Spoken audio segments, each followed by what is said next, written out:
Voici donc ce que je dis et atteste dans le Seigneur. Ne vivez plus comme vivent les païens que leur intelligence conduit au néant. Leur pensée est la proie des ténèbres, et ils sont étrangers à la vie de Dieu à cause de l'ignorance qu'entraîne chez eux l'endurcissement de leur cœur. Dans leur inconscience, ils se sont livrés à la débauche, au point de s'adonner à une impureté effrénée. Pour vous, ce n'est pas ainsi que vous avez appris le Christ. Si du moins c'est bien de lui que vous avez entendu parler, si c'est lui qui vous a été enseigné, conformément à la vérité qui est en Jésus. Il vous faut, renonçant à votre existence passée, vous dépouiller du vieil homme qui se corrompt sous l'effet des convoitises trompeuses.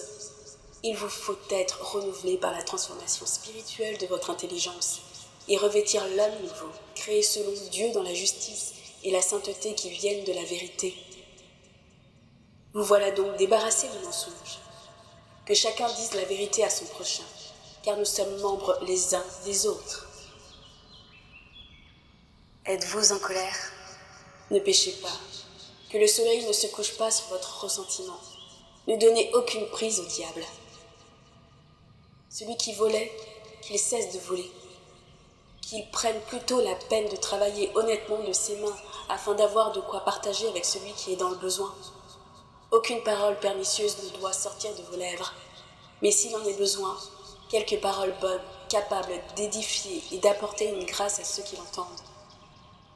N'attristez pas le Saint-Esprit, dont Dieu vous a marqué comme d'un sceau pour le jour de la délivrance. Amertume, irritation, colère, éclat de voix, injures, tout cela doit disparaître de chez vous, comme toute espèce de méchanceté. Soyez bons les uns pour les autres, ayez du cœur. Pardonnez-vous mutuellement, comme Dieu vous a pardonné en Christ.